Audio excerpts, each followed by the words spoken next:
This is Louis Zumbaugh with Rush Hour Ag. Leave your message after the tone. Hey, Louis, it's Elliot Henderson.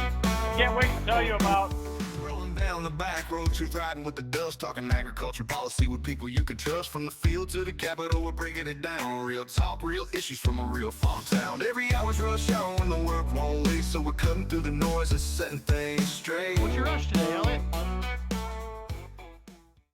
Hello, everybody. This is Louis Zumbaugh from Rush Hour Ag. It's September 25th, and we're doing another episode. We're out here at the farm. I'm fresh off the combine, so you kind of got me the way I am. And yes, I do wear a cowboy hat around the farm. Some of us were Yellowstone before it was ever on TV. Go ahead, Elliot. Yeah, well, I don't know. I'm definitely not as Yellowstone. Well, I'm on the Yellowstone as you probably, but I'm all hat, no cat. sorry. I don't know. I can't believe I made it here in time. We had a couple extra orders come in there before the end of the day, and we had to reschedule some other stuff we had planned. But You know, this is a good one here. We want to make sure we get this one off. I've always heard that if you can't own a gold mine, you should own a sod farm. I suppose. I don't know about that. It's about the only diversity I've got that There you exists here. But There you go. Well, we got an exciting guest We that you do. brought forward, so I'll let you introduce him. yeah, sure. So our guest has been pretty viral here in the last couple of weeks with a lot of the information coming about and frustration that exists in the farming economy with consolidation of our fertilizer products, our retail chemicals and seed, and there's a lot of call to action now in the administration that something should be done with this. So I'm really excited to introduce our guest, Mr. Adam Chappell from Arkansas. So you're our first guest that we've had on from the South. Welcome, Adam. Yeah, how y'all doing? Yeah, I'm the first one south of Mason-Dixon, I believe. Yeah. There you go. Yeah, Yeah, Yeah. we're a rebel. Yep. Cotton Plant, Arkansas. About 115 Cotton. people in my little town. So, Okay. Whereabouts that at in Arkansas? well, you can follow Interstate 40 between Little Rock and Memphis. Go about halfway. You'll find a town named Brinkley. I'm 7 miles north of Brinkley. Okay. All right. So, easy. So what was kind of what brought you into the spotlight here in the last couple of weeks? Man, I don't know. Some bad judgment on some folks' part, I think. But no, I'm sure y'all heard about that meeting we had up in Brooklyn, Arkansas. I went to that meeting, and when I left there, I was pretty disappointed. I mean, I heard about tariffs, which right now those are painful, but this problem's more than tariffs. This has been building for decades. All this consolidation and stuff, and I didn't hear not a single word about that. And I left that meeting thinking, all these legislators are missing the forest for the trees. They're looking at the hottest fire, which is the tariff deal right now, but that ain't what got us here. That's just the latest thing we're looking at. And I left that meeting and I started doing some digging. And I looked at how many mergers have happened, because when I was a kid and we go to the co-op with my dad and Papa, they'd have a dinner or whatever, there'd be 20 or 30 vendors there, seed companies, chemical companies. And if you go to co-op meeting now, it may be sponsored by one company, if they even do that.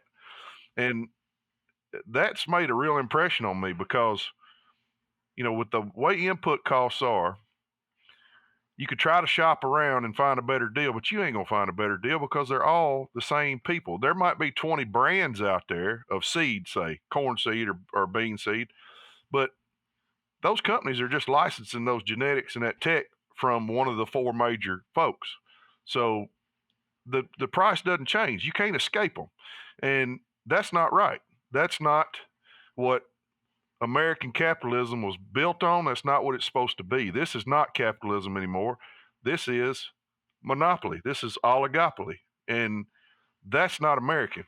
That's a boot on our neck, and I've had enough of it. And I don't know what to do besides talk to folks like y'all Ag Web, put it out on Facebook. But that's what got me stirred up was that meeting. I didn't hear a single thing about the real problem. Well, I like to say, the worst business to be in is the one that everybody knows your business. Yeah. And that ain't agriculture. I don't know what else is, but with USDA, all this information is out there for all of everybody to be predatory towards us, and I feel like Oh, it's completely in the open now that it's okay to be predatory.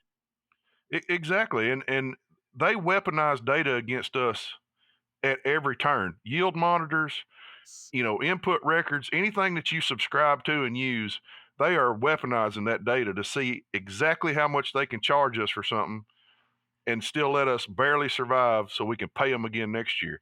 And if you think that's not the model, well, you're just not looking hard enough because that is the model. There's actually CEOs on record in their shareholder meetings saying we don't base our prices on cost of production. We base our prices on what farmers can pay. Now, I don't know if that's illegal or not, but I damn sure know it ain't right. Well, there's a lot of things that aren't right, but it's not just in your chemicals, your fertilizer, your equipment. Look how many equipment dealers there or equipment companies there used to be. One Yep. thing I ran across last year, I was considering updating the tractor, and I guess I'm lucky. Within not too far from me, I have several John Deere dealers, but they're either Bodensteiner or P&K. But those are Right. two separate ones. But on Massey Ferguson's side, I had 5 independent dealers within an hour of my house. Uh, Mm-hmm. and that's the way it used to be with John Deere dealers. Yep. Well, but we just don't have that. So you're right. The days of driving around and pricing from different people are almost over, if they're Mm-hmm. not over. And I'm getting old enough. Maybe I'm just set in my ways. I buy pretty much from the same. I'm happy with them. Been there a long time. Do I pay too much? Well, it doesn't matter what it cost. I think it'd be too much. I'm just kind of that way, Yeah. farmer way. But yeah, Yeah. this year, the nitrogen's horrendous, and the P&K is horrendous too. I'm kind of a believer the P&K may come down because farmers can live without P&K, but you can't live without nitrogen if you're a corn farmer. Mm-hmm. So Mm-hmm. I don't know, but that me saying that's not going to fix any of that. What do you have any ideas on what can be done? I know you before we got on the air, we were talking about some things Brooke Rollins come out with today. Yeah, so she said that they were starting an investigation into fertilizing seed companies, and I hope they don't stop there. I hope they go on and look at equipment dealers and everybody else, just like you said, because on the equipment note, you got to drive almost out of the state of Arkansas to find a different John Deere dealer. We've only got one in the state. There's one on the very northern border that's different, and one on the very southern border. Otherwise, you locked into one dealership. So yeah, and John Deere encourages that kind of consolidation. Right. You know, I saw a thing the other day that John Deere told all their dealers prices are up 5.3%, and it was just about the time they started talking about this payment that they're trying to put together. You think that's a coincidence? Well, I don't. I don't think, if they're gonna the news is that they want to use these tariff dollars to start making farm payments with it. Yeah. Uh, the worst thing, these payments are just more the medicine that's making us sick. Yep. If they're going to Yep. have these payments come into place, there isn't going to be a landlord out there that's willing to negotiate rent. That's their payment. The John Deere dealership or whatever dealership, that's their payment. The bank, they've got a loan that's due. That's their payment. It ain't yours. Mm-hmm. Well, in 2024, I read an article about lobbying and ag lobbying in D.C., and all the bigs were lobbying D.C. for payments in 2024. It wasn't farmers lobbying for payments; it was the big ag corporations. Did you know they're the second largest lobbying group in the nation? They spend more than defense, more than anybody. The only one that's bigger is Big Pharma. I don't know if you knew that or not, but I found that out in my digging. Who is What? that? Big farm, Big Ag. Big ag. Big Ag is the number 2 but big of, farmer and of big ag are oftentimes the same company. yeah, exactly. Exactly. Now you smelling what I'm stepping in. Yeah. Oh yeah. But The whole lobbying thing here in Iowa, yeah, we have energy companies that lobby quite effectively. yeah. I've been in I guess you almost call it a private little war about energy in Iowa. It's just Yeah. it's just raw, but it's hard to get people to listen. Uh, Yeah, I mean, and the deal is money talks, and the farmers ain't got nothing to lobby with, So the deck is definitely stacked against us, and the only way we're going to change anything is if we make enough noise to put the pressure on, our legislators to do something about it. sure. So for our listeners up here, we were talking about land ownership and things and how that is kind of a little bit different in Arkansas. So could you explain that and that meeting you went to, how many farmers are gonna possibly go under? Yeah, so um, the numbers from 24 was we lost 25 to 30% of our farmers. All right, and the forecasting going into this coming year is 25 to 40%. On the good and the worst end. Uh, Now, Farm Credit in Arkansas put out the profitability of their farmers for the last 5 years, and year one of that 30% lost money. Year two, 40% lost money. Year three, four, and five, 70% lost money. And they are expecting this year to be 70% or worse. So how long can we as farmers, how long can we maintain that? How much equity do these folks got? Because I'm hearing from my ag lender buddies that if you don't have equity in land, if you're in financial distress, I'm saying if you're carrying over debt, if you don't have equity in land, you're not getting a loan next year. So after 5 years of losses, how much equity in land do they got left? And most of the farmers around here are tenant farmers. I rent all of my ground. Most every farmer I know rents either the majority or all of their ground. So it's getting serious down here. And that's my theory why it's not as bad here in the Midwest or in Iowa specifically is that, in 1983 we passed a law as farmers to eliminate foreign ownership of farmland here in Iowa. And I know like down in the South, Germans own a lot of ground. Your English people own a lot of ground. There's a lot of foreign investment. And, I Argentina, yeah, there's tons of it, you tons guys are of it. just you guys are the canary in the coal mine for this thing. I think you're right. And with all the investment groups and things that are buying land, and I read an article the other day about this. It's because of our farm safety nets. It is a sure bet for them to buy farmland because it is a safe investment. And these investment firms come in here, bid up the price of land way more than it's actually worth here. And I'm sure up in y'all's part of the world too. I see $20,000 an acre and stuff up there. I don't know how in the hell anybody Well, can rent that. I'm really quick to poke at crop insurance. Yeah. Anytime you make an investment less risky, you make that investment more valuable. Yep. And Yep. that's exactly what's happened with farmland is that we've got these crop insurance programs, we've got these direct payments, MFP payments. I mean, it's almost a sure thing now that there's a payment associated with this farmland. And Yep. I've got some commercial property too, and when I compare this to the commercial property, there's no programs that are guaranteeing that the tenants compete for the square footage in the strip mall.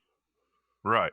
And there's no Right. program out there that when they don't sell enough shoes or jeans that they get a payment from the government for having a shortcoming on their season. You know, Exactly. Farmland's way overpriced. I think Yep. Yep. that's the root of all this, I think. Well, farmland's always been overpriced the day you buy it, and that's probably never gonna change. I mean, it was overpriced the day after the farm crisis. Not that there was one day that signified the day end, but you could buy there. I remember farmers around here, they couldn't even sell them. Nobody wanted to buy them. Uh-huh. 700-800 bucks an acre. Nobody wanted to buy them because of what they'd gone through the year, previous years. Yep. But I'm Yep. curious down there when you have an investment firm come in and buy what's your average tract of land down there size wise? Oh man, I've got fields that are 20 acres to Right. 300 acres. But, I mean, but they're when a family sells out, what's the average size farm? oh, I see what you're saying. Man, it's so all over the board now, but let's just say 1,000 acres, 500 to Okay. 1,000 All acres. right. So Yeah. so 500 acres comes up and ABC Investment Company buys it. Do they buy that with the help of a farm management company? Some do, And and then, some don't. okay. So the ones that do, they're hooked up with somebody already, a farm management company. Up here, a lot of our farm management companies have their, I'm going to call them their preferred go-to customers. Yeah, Then they turn around and rent it to. And then, and they do that partially for stability on their own part because they're going to get paid to manage it. right, right. But it's also just easy to go to the same person, you know? Yeah, And so they just yep, keep getting bigger. And now one of my frustrations with the big beautiful bill is it's changed how you can have identities. At least you used to have to jump through a few hoops. yeah, Now I don't even now they lowered the bar so low don't really know why they have a bar. exactly. So, Yeah, I guess yeah, say we have one, but it's more of a something you trip over, yeah, But yep, I think this problem just multiplies into everywhere. I mean, everybody's just trying to take a little piece out of us. yeah, And it's yeah, to the exactly. point where there's not any pieces left to take. I think we're there now. I mean, if they, yeah, I mean, the piece I got left is so small. If they come after it, I'm liable to bite them. I mean, I ain't, but Well, when you're losing 25 to 40% of the customer base, the parasite is killing the host. that's exactly right. They ain't heard that parable about biting the hand that feeds you. I don't think. No, I You don't know, think so either. But yeah, you got to but wonder though, these operations then that come in and take over, thousands of acres at a crack at the rate you're talking about. Are they treated a lot different? Are they? I don't know if they are or not, but well, here's been my experience with investment firms buying land. Now, I have not rented from one yet because I just refuse to pay the rents that they're asking. But if they've got a farm manager, uh, they're usually really don't have any idea about farming, for one, and they want you to do things that don't make any sense at all. But let's just go with the ones that don't. Those are the easiest ones. They come in here and ask for rents that are, you know, $50 to $100 higher than what the average is around. And to this point, there's always been some fool that'll take it. Somebody that's just desperate to get bigger. They're in empire building mode, and bottom line be damned. They want the land. And but after the last couple years and this year coming, I think there's going to be land sitting idle, and I hope there oh is. wow, I hope there's a lot of it. I hope there's a lot of it sitting idle because we need a correction in that. yeah. I don't think Iowa ever has anybody that won't rent it. Well, and I may be wrong. There may be enough folks left that like getting kicked in the gut. They want some more of that high rent, but I'm not one of them. I can tell you that. I can't prove any of this, so I shouldn't probably say it, but I have to wonder though if some of it's by reputation. So you have if you get the reputation of you're the guy that I think you just called it empire building, so we'll go with that. You know, Yeah, all of a sudden Adam Chappell's an empire builder, and it starts getting around the coffee shop and all that. I don't know that you're evidently, or I wouldn't bet that you're really maybe paying as much as people think you are. But they yeah. I go to don't. you because you're an empire builder and they've got it in their head that you're paying more. That doesn't mean Yeah, you well, necessarily are. I know people that haven't gotten a farm that offered, would have paid just as much, and it wasn't even an unreasonable amount. But they just, the guy that got it, he's paying more than everybody else. Well, he really wasn't. yeah, It was just yeah, group yeah. people said he was. So I'm not Well, saying that's I happening don't. here at, but it happens up here some. Yeah, I don't know if they're paying more or not, but they're paying what they're asking, and I'm not willing to do that because they're asking too much. But they go in there and mine it. They farm it for Oh a yeah, few years till there's nothing left of it, and then they either get a yep, lower rent so they can afford to put fertilizer back on it, or they move on, and yep. then the next guy comes in and So it sounds like you guys have identified this absentee ownership of farmland to be a problem down there. Is there any talk of if it's a commercial investment, why are they paying ag property taxes? Why aren't they paying commercial property taxes? Is that conversation happening down there? Not that I'm aware of. Because I don't deal with those investment firms, I'm not in on a lot of that kind of stuff. That makes sense to me because Well, I it's look at these at that. small communities, they used to be supported by families that lived on these farms and they paid their ag property taxes and it was such that they could, raise their families on these 160s or whatever you guys had down there. Yeah. Well, today them farms are all owned by somebody that doesn't even contribute or, to the local economy. These property taxes are going to go up on everybody to keep the services there for these small communities, and these Yeah. communities continue to deteriorate. Is that same thing happening where you're at? Oh yeah. Yeah. Our rural towns in Arkansas, man, it looks like a third world country around here in some of these places. I mean, it's just dried up to nothing. A little town I live in, 115 folks.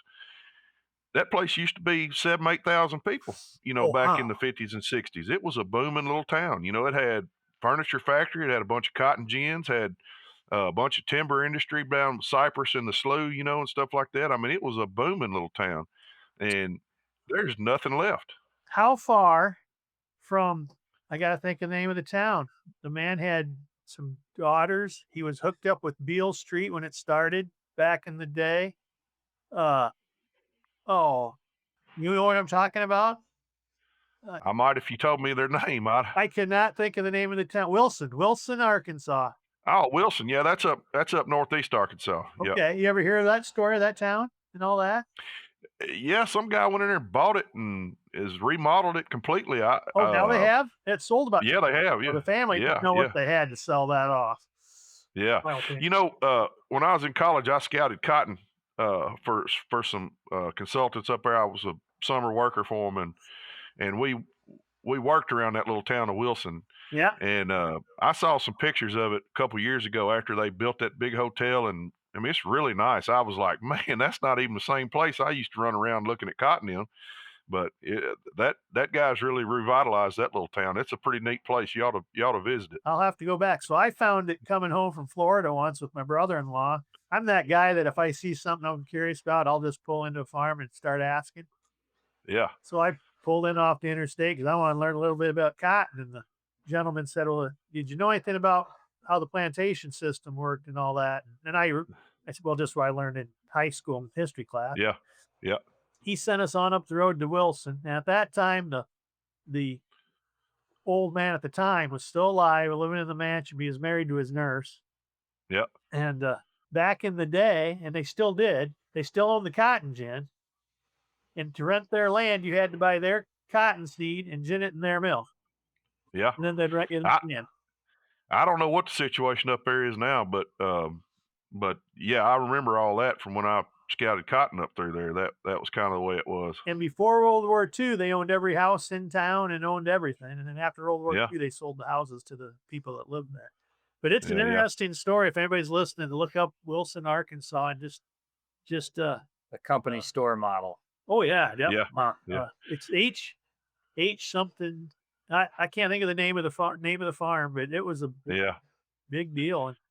But the original owner, the one that started it, I think his father-in-law was a merchant on Beale Street down in Memphis. Okay. When we Yeah. started tearing out these cypress trees and had a huge mule herd, and yeah. So yeah, Yep. there's a lot of diversification and different things, but that's pretty much all. Is that all gone now in Arkansas? Most of it? Yeah. Oh yeah. Most of that's all gone. Everybody's in the same model everybody else is. It's corn, cotton, soybeans, and rice around here. Well, it's a shame to see this because, this land is still very productive in this country. It's still making $800 to $1,200 an acre, depending on the crop. But Yep. the man or woman that's doing it ain't putting none of it in their pocket. I mean, None this of it. is some real wealth that this land produces, but it Yep. just doesn't seem to stay with the land anymore. No, it doesn't. I was on a podcast the other day and I told this story. This was last year. We had some really good yields down here in Arkansas last year. And this year they're solid, but they're not what they were last year, And I got a buddy up there. I saw him at an Arkansas State football game. He's a cotton farmer. And he said he made the best cotton he's ever made in his life. He said his farm average now, and this is a sizable farm, was more than any single field average he had ever made. Now think about that for a minute, because on corn and beans, we've all got one field that just for whatever reason just blew the top out of it. He had a farm average bigger than his single field best ever, and still lost $150 an acre on every acre. Now, if you're gonna make a crop like that and you can't make money, what are we doing? What are we doing? I mean, and this year we don't have record yields, so I'm really concerned about what's going to go down this winter around here. Well, all right. We were talking about this yesterday. You know, who's responsible for this? Ultimately, sure, the farmer's definitely responsible. We're the one that, we signed on everything. But where are the banks at on this? They loaned all these farmers money, knowing that when they loaned them that money, they weren't going to be profitable when they loaned the money out. So Yeah, are they going to start taking some of the heat for this too? man, I don't know. You know, there's so much blame to go around because we do a lot of this to ourselves. When Bayer and Monsanto merged in what was that, 17 or 18 or 16 or whatever year that was, I don't remember any farmer outrage. I was concerned, but they built it as this is gonna let us innovate. We're gonna be able to provide so much better stuff for y'all. Well, what have they come out with? Because we're still paying tech fees on Roundup Ready that came out in the 90s. Why are we doing that? As soon as it gets close to going off patent, they tweak a gene, repatent it, and we're still paying for that. They came out with the Extend Flex. It happened before the merger, so they hadn't come out with anything new. So that was all a crock, you know. And I tell you what has happened though. A lot of my buddies in the ag industry lost their jobs because of that consolidation, and the prices we pay for everything are higher. So that they've done those two things for us, which is great. Elliot and I often don't agree on things. That's probably why people watch this, to see if we can get into it. But I don't know that. I'm not saying the banker isn't sitting there knowing that you're going to have a tough time, but at the end of the day, I do believe that you signed on the line Sure. and he was Yeah. willing to Well, I mean, loan and money. and But what? I want to finish the but as Yeah. far as all these mergers go, we used to have a company and it's going on all over. It was Rockwell Collins, was based out of Cedar Rapids, Iowa, and they get bought out. And the first thing everybody tells you, it doesn't matter what company it is. I'm just picking on this one. Yeah, yeah. Nothing's going to change. That's the first thing that comes across the news line. Oh, nothing's going to Uh, change. Nothing's going to change. Within 6 months or a year, management's moving to Mississippi or take your pick, whatever uh-huh. state it is. But when you lose management from a company, you lose the people that are most effective living in that town, that are giving to the nonprofits and the schools, and it's not that the workers don't give, but the one making the call that owns that company, he's not there anymore. Yep. And Yep. that really does change. And the other thing I can't believe, and this happens around here, we have co-ops that merge, and of course the members of each co-op have to vote on it. Mm-hmm. I've always voted no, and people think, "Oh God, Lou, you're just terrible. You voted no against a merger. My God, you belong to both co-ops. Why wouldn't you vote yes?" Well, golly, I don't want to get rid of the competition, so I'm voting Yeah. no. No. Exactly. Competition is what balances prices, drives innovation, provides better service for the customer, more jobs for the community. It's a no competition is what capitalism is built on. What we have now, I don't even know what you call it. It's not capitalism. It is not. I'm not sure what it is either for sure, but one thing, and I want to hit on this before, because I know, uh, a lot of people on this grain marketing site that I don't even know I'm a member of it, because it just Great market discussion. yeah, grain That's market the best. discussion. It just frustrates me. But they all want to jump on the tariffs and jump on Trump. Well, I do believe anybody that voted for Mr. Trump should have known that he had a lot of stuff to fix, and Yeah. it's going Yeah. to be a tough road to hoe for a little while. And so I get a little. It's all I can do not to write back to some of these people, but there's no need getting into argument on Facebook, Mark, Man. or whatever it is. But Yeah. but it's just frustrating. But if you're going to bring, I believe for the United States to be a superpower, we have to have our own steel industry, and he's worked on that. We have to have our own ag industry, which means we have to make things here. We have to make our own fertilizer. We have to, have our own cattle, which I think they did quit importing cattle from Mexico because of a screw worm or something like that. I saw JBS was trying to get that lifted though, Oh, sure, because which is they're out. If you want it, well, let me finish this. We have I already got now 5 different things. But we have to have our own energy. We have to have all them things ourselves, and to bring that back, we need a workforce that's American, that's willing to work. I get tired of hearing, well, Americans won't work for that or won't do that job. It's not that they won't do that job; it's that it's not paying enough. that's all going to cost Americans like me and you and Elliot and anybody else that's listening. It's going to cost us more, and do Sure. that going in it. But then in the end, I should be paid more for my products too. Because Hey, they're American. I'm right there with you. I would love to pay employees more, hire more employees, but when we are giving every dime we got to these ag corporations that are squeezing us to the limit, we can't pay more. We can't take care of our rural communities. That's why they're all drying up and dying. I mean, they are killing rural America, and they do not care. All they care about is how much can we get. Yep, the shareholder. And Shareholders. Yep. yep, yep, Well, I'm kind of torn on this stuff too, like especially a direct payment. Sure, would I appreciate a payment? Yeah, I deposit it, and it'll get spent. It'll go to pay these bills down, and I'll have a little more for family living, hopefully. But yep. at the same time, the message in ag is that if you're a new farmer or you want to be a farmer, you've got to be diversified. You've got to go out. You've got to do all this. You got to have $1 million enterprise somewhere else so that you can come in and participate in this experience of farming. Well, in the face of that, I'm trying to do everything right off the farm so I can come back to the farm. And now I'm going to have to compete with my own tax dollars against other farmers that have a bigger land base than me.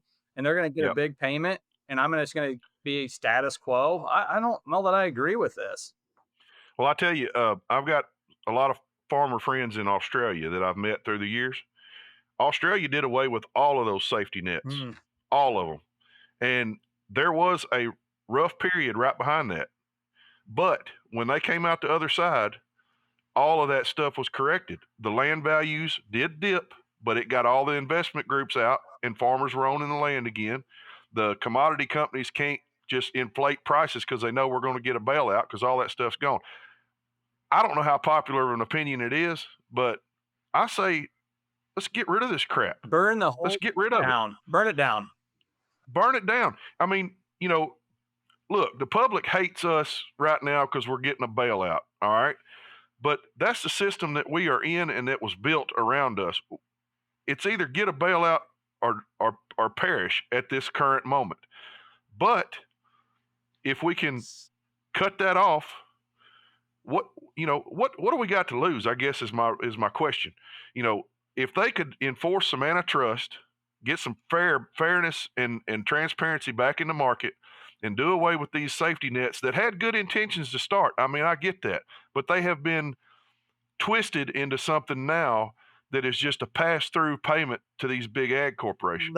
They're always the first ones to lobby for them, always. Well, So like I said, the bailout.